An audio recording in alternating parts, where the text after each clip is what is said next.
Part 3 before the storm. The storm was delayed, but we were discussing mathematics, and of course, we're gonna go to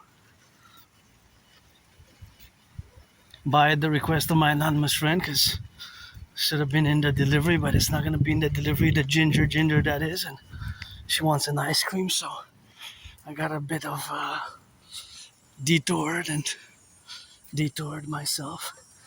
Beautiful yellow. Love those beautiful yellow flowers there where we got now, and those are beauties. Super nice. And there's always math, and I was discussing the mathematics behind the storm, but of course, when I said that the storm was delayed, in actual reality, the storm was not delayed. Right? It just, the prediction, the forecast had it wrong in the ways that it predicted that it's going to be here by 3 and then by 4 and then by 5, and it's not here. So, because it's already 4 past 4, it's about 4:33 p.m. So that means that 93 minutes late. But in reality, because I always make this statement that there's math everywhere, it's not really late. We can't really say that the storm is late. What happened is the forecast, the instruments that we use. Because, of course, the greatness and mathematics of Mother Nature is it exists all around us. And I always say that mathematics is all around us and everywhere around us. That in reality, the storm has not been delayed. In reality, the storm is not delayed. It will arrive on time, according to Mother Nature's scientific mathematics. Right? Beautiful red door. Because I was discussing in the first part and the second part the fact that math is everywhere as I see it. Because, I have AS, Asperger's syndrome, which is not a disease. It's not an illness. It is a neurological mental divergent condition, and I'm different, but I do love beautiful flowers. And of course, my difference is always instrumental in the reality which exists with the parameters of existence of nature and civilization. And in both nature and civilization, there is the relationship of mathematics or science, the science and math thereof. So in this case, we used our human instruments, which can be advanced satellites, precisions, estimation for weather forecasts. However, it seems that we can say the storm was delayed, but in reality, the storm is not being delayed. It's our instruments. The forecast instruments, the satellites, the weather satellites, that made it in such a way that had it made in such a way that it seems like the storm is delayed because it was sunny. Remember in part 1, it's really black, dark, gray clouds, right? Black, dark, gray clouds everywhere. And then as I march and discuss mathematics and interact with a fellow citizen who I call uncle, who was smoking, and who I appreciate his honesty and straightforwardness to when I asked if he likes mathematics. Because although I'm no Claude Shannon or Stefano Dobleja, I always do calculate mathematics in my brain. Is a constant reality in my brains that there's constant mathematics which are going on in my brain, and in the capacities of which, or in the reality or in the activity rather, when I march, when I go to the mountain, when I go shopping, when I'm at home, that there's a constant mathematical calculations, or rather mathematics at different levels going on in my brain, where they're calculating percentages. Turn your heads left and right when you cross the streets. Turn your heads left and right when you cross the street, preferably 3 times, because the cars can sometimes come from any side, and the potential of brakes malfunctioning.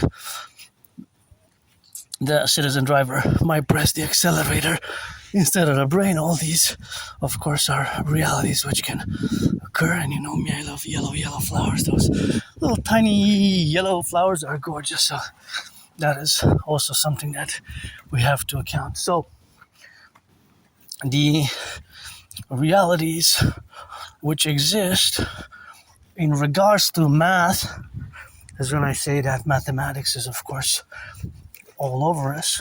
In this specific case, part 2, I ended it with the scientific mathematical discussion of the weather prediction. But we can't really say that the storm is delayed. It's not really delayed. What really happened is the forecast, the instruments which we used to predict the storm, the lightning, the storm, and the supposedly even tornado, which should have begun at 3 p.m. and ended at midnight, is not yet arrived, and it's already past 4:30. So we can't say the storm was delayed by an hour and a half. What really happened is that the instruments of our forecast, but were imprecise, were not precise enough to calculate Mother Nature's rhythms in her great scientific and knowledge and mathematical skills as well, because even there's math and science in nature. I mostly discuss it as it is in civilization, but there's also in nature as it's happening at the natural processes of, for example, the now is summer, right? The seasons. There's also a mathematics, a science and a math in the precession of the equinoxes and the seasons.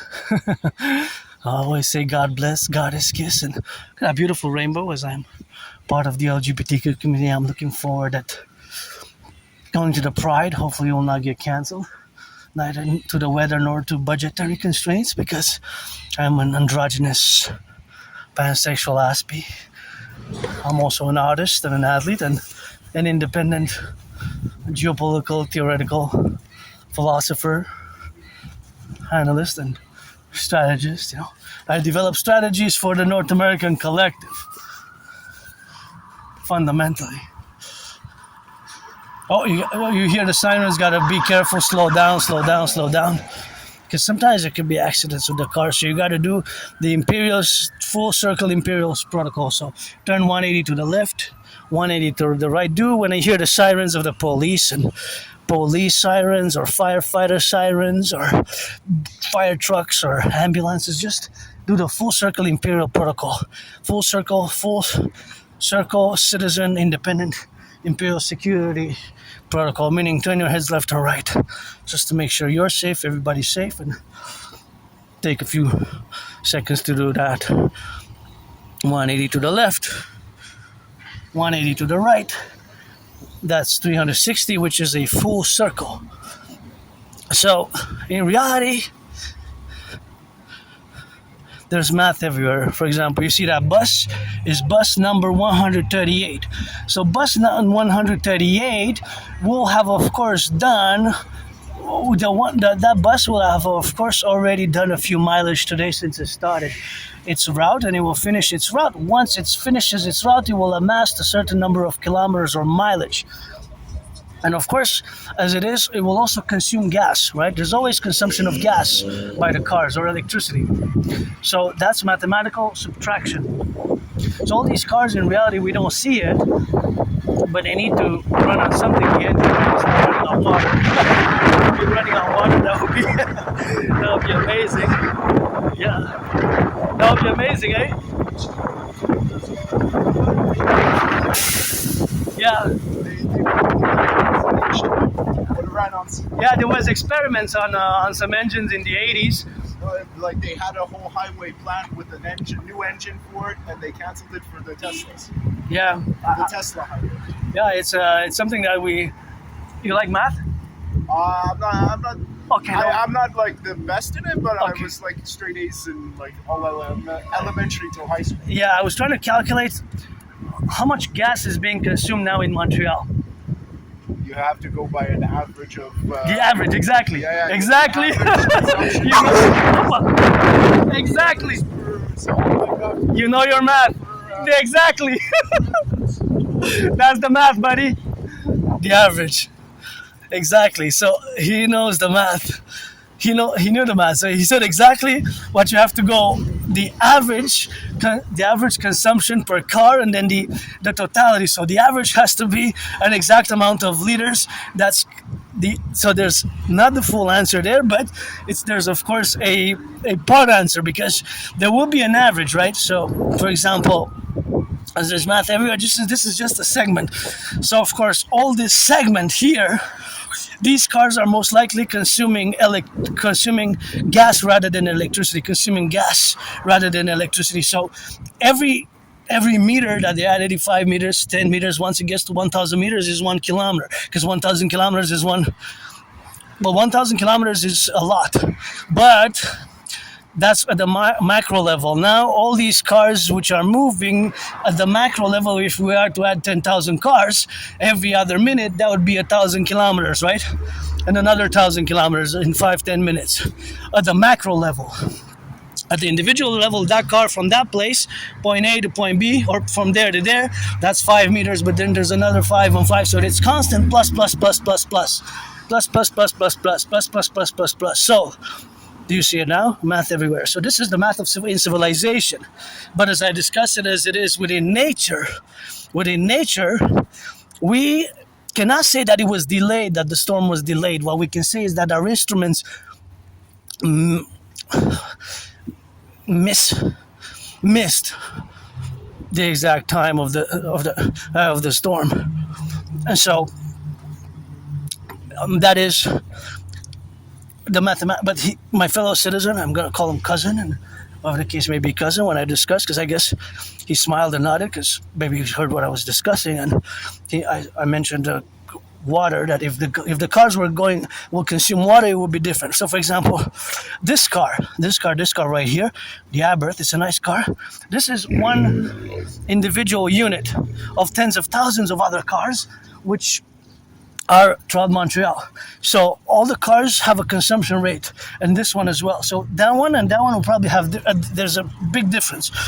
And so, for example, as it is to this one, I don't know what's its consumption rate. Let's say 6.6 liters per 100 kilometers. They'll have a consumption rate per 100 kilometers. So if it has traveled 25 kilometers today, you have to divide it by 4, because 125 out of 100, that's 1/4, or 25%. So if it's 6.6, you divide by 4, right? So it's less than 2. That would be like 1.8, right? Actually 1.6 something, 1.66 liters. So if that's a good consumption rate, if it's 10 or more, then that consumption rate presses on the financial burdens of the citizen the more it consumes, right? Because you have to pay more per the same distance.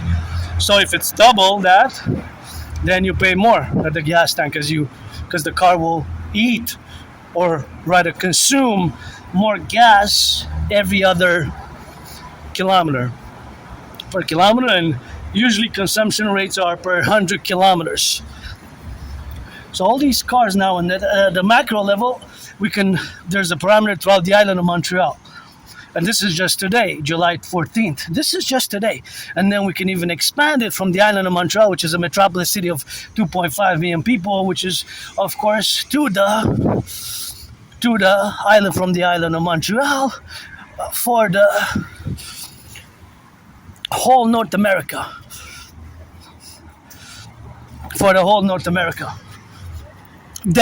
But that would be so much more expanded, because there's millions of cars, right? There's millions and millions of cars in motion now, which are going east, west, north, south. This is just a segment. Of course, it's rush hour. There's more cars than usual. And 95% of the cars, you see one car there that is electric. But if it's not electric, it runs on gas. So more likely that the car will consume gas. 95% of cars consume gas.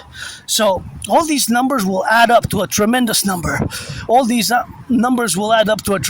So you have to calculate at the macro level, right? You have to calculate at the macro level. And at that macro level is, of course, always contingent upon the relationship, of course, of being the relationship in the faculty, which we have, of course, now to be together. But this segment represents a portion, also in percentage. Important to know. See how it goes, the layered of mathematical dimensions, because it can be layered in more ramifications. Because this specific segment, all these cars that I've seen now, from now, once of course I have this, that I started a discussion about the consumption rates, right? Maybe we've seen 300 different cars. That will maybe represent 0.044 of the total amount of cars that will travel within the next hour. Because well, we also have to time it by a segment of time, right? We always have to time it by a segment of time. So of course, all that time sequence and that time segment is mathematics. Do you see it now? So mathematics is really everywhere, but of course sometimes we might not, of course, always see it. We might not always see it. We might not always see it. Of course, do you see it now? So as it is, math is everywhere. Math is everywhere. Even the amount of electricity that's being consumed by the lights. I gotta give a shout out to Hydro-Quebec, because all these lights consume clean, zero pollution, zero emission energy. And of course, there's the higher mathematics of that plane. See that plane? From there to there, although it might seem like it's gonna be between 5 inches and 11 inches. See, from there to here, let's wait until it crosses. That plane will have traversed, if we are to put a line on the ground and a laser on the ground, that plane will actually in reality would have traversed a tremendous amount of a few kilometers and miles, because just like a map, that will be the representative proportion. That will be the representative proportion. So that proportion will, of course, be explicitly in kilometers and miles. Although it seems like from there to there is just between 5.5 inches and let's say 13.4 inches on the screen. Below 15 inches, between 5 and 15 inches, right, on the screen. But that segment, because it's so high in altitude, on the ground, of course, it will have been some kilometers or some miles. So it have been some kilometers or some miles, right? So there's math everywhere. Even if you will, we could take, well, this is kind of where, it's not really a garage, but it's like where cars are being treated here. See, you have three garage doors. So they can treat 3 cars, I'm assuming, at the same time, simultaneously. Now, there's an exact amount of cars that they treated in the past month. Then, from the past month to the past other month, there would be a differential in numbers.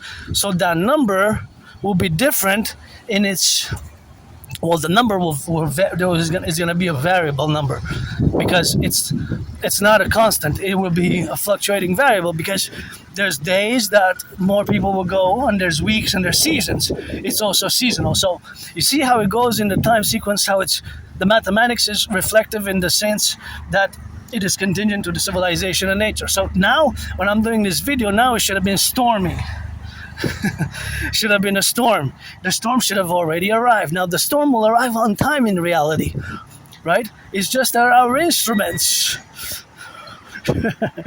It's just our instruments. Our instruments, which were not able to fully, or which went sideways a bit, if I can say, right? So they were not really that precise.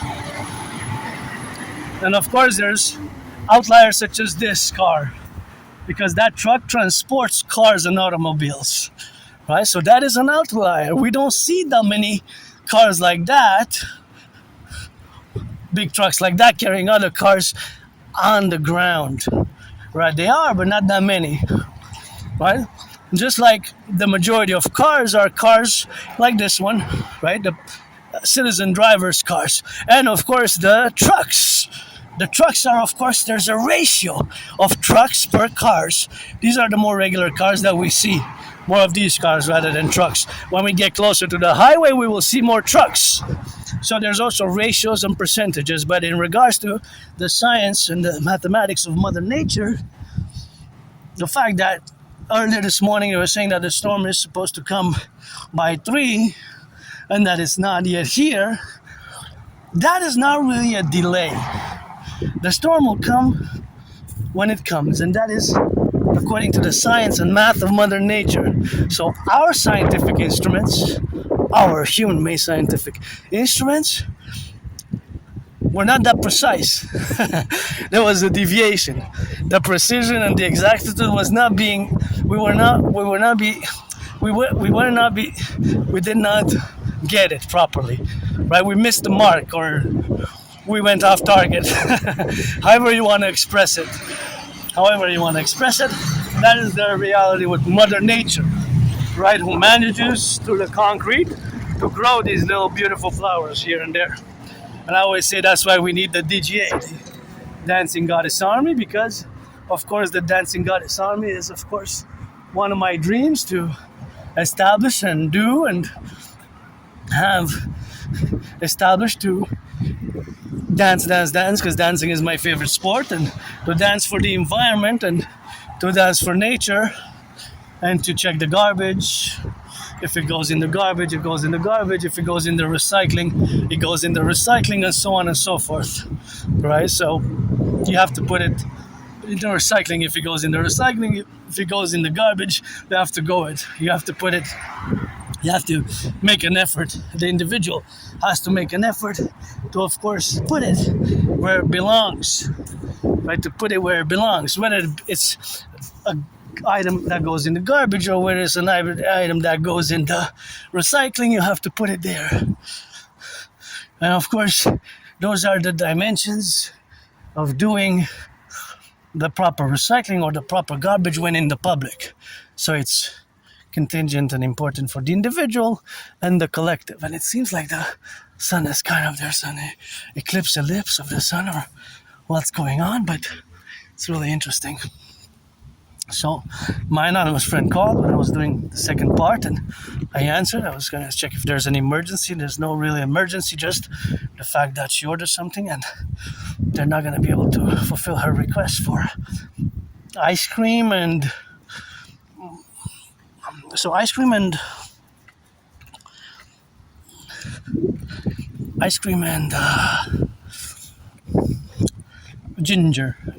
I'm going to have to go buy some ice cream and ginger, and then I'm going home for movie night. And see, the sun is a bit red, my favorite color, and I'm a bit hungry, less moody because I worked out, trained, exercise, and I'm pretty joyous now. I'm just financially stressed. My only stress is financial, but I just love doing mathematics, and I always do math, right? There's always these types of mathematics, they're always going on in my brain. There's always some sort of calculations or ratios or percentages which are always happening in my brain. So even when I go shopping, I always calculate numbers and percentage and prices increasing and things of that nature, which of course are always, well, sometimes more or less, they're always a part of us, right? The price will increase. It's in dollars and cents, but it's also in ratios. It's also in ratios. So the ratios would be in the reality, of course, that is per percentage. It could be fractions, but percentage is best. So it will be best to calculate them in percentages. Look at the sun.